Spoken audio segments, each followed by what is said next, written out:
All right, everyone. The kind folks at the Washington Post have come out with a new article. The quest to prove collusion is crumbling. I never would have known that from the fact that investigations have been ongoing since before the election was even over, and the fact that every so-called journalistic outlet on cable and newsprint, combined with a substantial proportion of our intelligence-related bureaucratic agencies, have been investigating this and talking about this and running it into the ground, and yet so far, no evidence of wrongdoing in any one of these cases has ever actually been shown. When people talk about, like, Trump admin officials wrapped up with more Russia bullshit. Okay, number one, we've got Michael Flynn. Michael Flynn gets ousted because he failed to tell Pence, oh yeah, I had a couple of meetings, don't worry about it. Pence gets angry because he seems like the sort of person who's very soft-spoken until he gets pissed and then he throws stuff around. So he tells Trump, either he goes or I go, and if I go, it's not going to look good for you, so get rid of Flynn. They get rid of Flynn, the FBI comes in, but they clear him of all wrongdoing. It turns out the whole time the real collusion he had was with the Turks. His collusion was with the Turkish government, not with Russia. That itself is also apparently not criminal, although it seems dubious. And I do, by the way, and I said this at the time, it was good that they let go of him. I like Michael Flynn, I don't have a problem with him, but it would have been disastrous to keep him aboard. Then we've got Jared Kushner, of course, and Manafort. And while Manafort has held court with the Russians and Jared Kushner was apparently approached with supposedly incriminating info, again, the investigation into that has turned up absolutely nothing.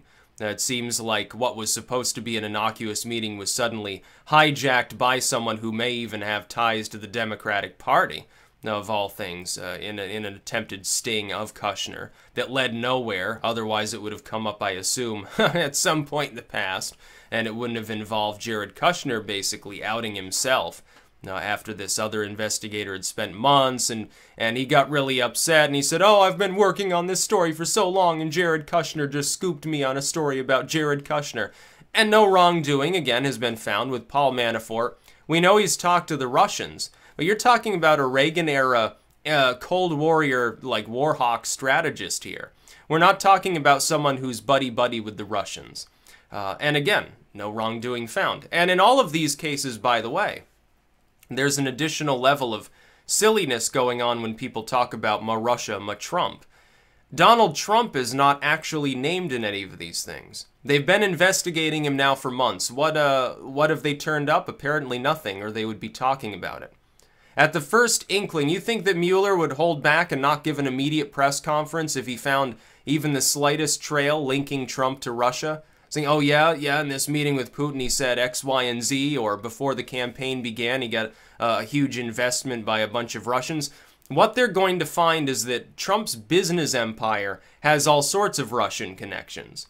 As a private businessman, they're also going to find he has significant connections to Scottish investors, English investors, Indian investors, Brazilian investors, Israeli investors, Saudi investors, Japanese investors, basically investors all over the world. Because he's a businessman. He says, I want to build a golf course. He takes investment. They're loaning him money. They know that they can get a return. That's what he does. He's a developer. That's how he does business. When he's going to build a skyscraper, he doesn't sit there and say, okay, I've got I'll throw $2 billion into this project and I'll build it and, everything's above board. No, he tries to lower the cost of producing these structures, whatever they happen to be. A housing development, a skyscraper he's going to rent out, a golf course he's going to charge fees to use. He builds these things and he gets investment. The investors pour in because he's Donald Trump and they know, hey, if Trump builds something, chances are I'm getting a good return. Chances are I'm making a profit. Why wouldn't you want to invest in a Trump property? It's just the way business has been done. So yeah, there are going to be people from other countries who have invested into these things. And it's not just going to be Russian individuals. I'd be surprised if you found that the majority of the money came from Russia. I think that a much larger proportion probably came from places like, again, the UK or Australia or something like that. But I don't hear anybody saying that because some English person invested $10 million in some apartment that Trump was going to build, that he's controlled by the English monarchs or something like that. And also, you're conflating, you're making the automatic assumption that Russian investor means Russian government. There is privatization in Russia. Actually, they're becoming more privatized than we are, arguably in some measures. Maybe not on the social side, but on the fiscal side, regulation is more scant in Russia. So unless you assume that Putin is like the devil himself and reigns over every investor and every businessman in Russia, that doesn't connect him to Putin. That connects him to some random rich Russian person who says, hey, I invest $5 million, I probably get, $5.5 million back. Oh, it's great. Well, I can make some money off this. I'm going to invest in this vineyard Trump wants to plow in. I'm going to invest in that golf course. I'm going to invest in this apartment development or something. That's how that sort of business operates. Just because someone has taken money from a foreign entity doesn't mean they're controlled by that foreign entity. If anything, it gives Trump sway over some of these individuals by turning them a profit over time. Maybe people owe him some favors. Maybe the project doesn't pan out and Trump says, oh, you've invested with me before, I'm just going to let it go, who fucking cares? But you owe me a favor down the line. Have we thought about that possibility? I think it's probably fairly likely. So, yeah, the quest to prove collusion fell apart as soon as it began, because there is none. I fully believe that. I don't think they can investigate for 1,000 years. I don't think they'll ever find any evidence of wrongdoing on Trump's part. They may be able to nail somebody else in his inner circle to the wall, but that doesn't mean Trump knew about it. The media is constantly claiming Trump has no idea what anyone else in his administration is even doing, so why would you assume wrongdoing if Paul Manafort or Jared Kushner talked to somebody? Why would you assume that Donald Trump knew about that? Look, if they're responsible within his inner circle, they're probably not going to tell him at all because they don't want him to be connected to it if they are doing something dirty. Why would they? It wouldn't make any sense. Then their boss gets in trouble. They're out of a job. They still go to prison. They're fucked. They're fucked sideways. They're not going to do that. It's just not going to happen. So the Washington Post is being, for once, they're putting out a story that actually makes sense. Again, keep investigating. Let Mueller run rough. It's like he's now looking into Trump's finances. What do you think they're going to find in Trump's fucking finances? He's rich. He takes investments. Some of those come from foreign states. It's normal. He's been a business developer until late last year. He wasn't a politician. And until the early part of last year, he wasn't running for any political position. He had talked about it. He had made political speeches. He had gone to the Republican National Convention and things like that and said basically the same thing over and over for the last half decade. But he wasn't a politician. He wasn't in any elected office. And he was rubbing elbows with a bunch of politicians. By the way, if you did find Russian collusion with Trump, you'd probably find that it involved Democrats and Republicans both on board with the idea, if he was doing it as a private individual. And it wouldn't even be illegal. A private individual at the time, so what the hell are you complaining about? Some private individual can take investment and potentially, owe a favor or be owed a favor. And it may be dubious, but it's not necessarily illegal. It depends on what it entails. As opposed to a politician who's supposedly a servant of the people. Yeah, as though it works that way anymore. It'd be a little bit different. So I don't think that Trump is going to get, he's not going to get impeached for Russian collusion because there probably is none. And can we give him credit enough to say that if there were Russian collusion, he would cover his tracks well enough not to be found out about it anyway? And why would we be so worried? I would think we'd want to, it's like Congress wants a new Cold War. I don't want a new Cold War.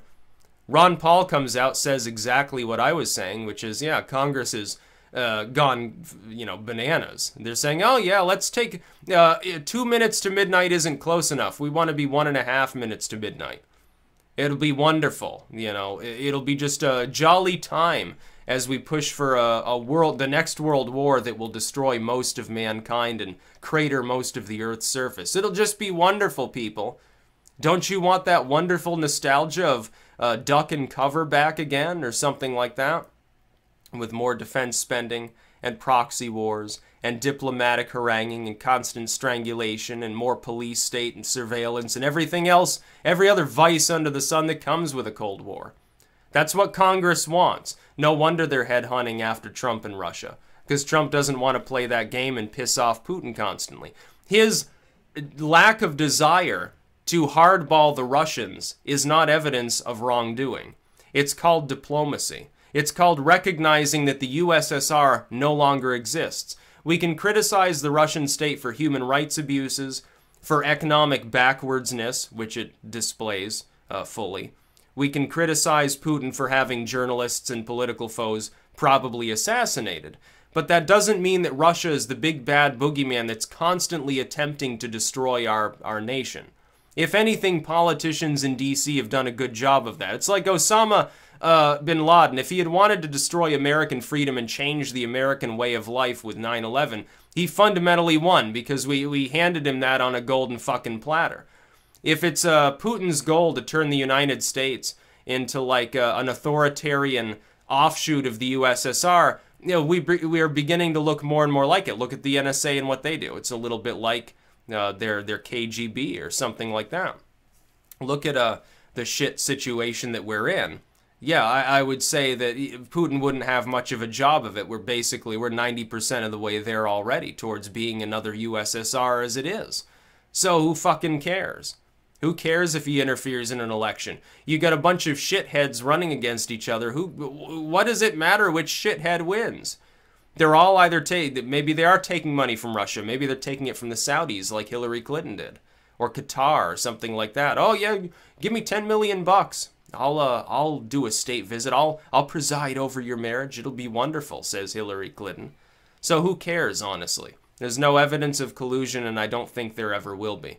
If these other individuals around Trump have been investigated, and none of them have been thrown in a cell because nothing illegal was done, then it would take a higher burden of proof to show, oh yeah, the President of the United States did wrong and we want to impeach him. That'd be a little more difficult than doing it to like Michael Flynn or Jared Kushner or Paul Manafort. That's about all. Peace out.